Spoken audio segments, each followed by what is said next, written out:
थेट बहिणींनो तुमच्या खात्यात 1500 रुपये. कोणत्या महिन्याचे? जून महिन्याचे. हा जून महिना आहे 12वा हप्ता लाडकी बहीण योजनेचा. सर्वजण वाट बघत होते. आता खुशखबर आली.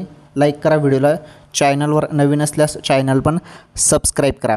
तुम्ही सर्वजण वाट बघत होते ना 1500 रुपये कधी येतील, 1500 रुपये कधी येतील. तर बघा जून हप्ता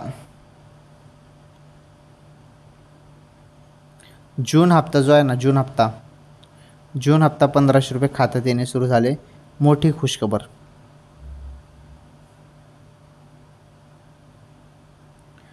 खुशखबर. जून महिन्याचे जे काही 1500 रुपये आहेत ते सुरू झाले. बहिणींनो याच महिन्यात तुम्हाला जून महिन्याचे पैसे मिळणार आहेत. थोडी वाट बघायची आहे. 20 जून ते 25 जून या तारखेदरम्यान जून महिन्याचे पैसे तुमच्या खात्यात जमा होतील. थोडी वाट बघा, पैसे येतील. ओके.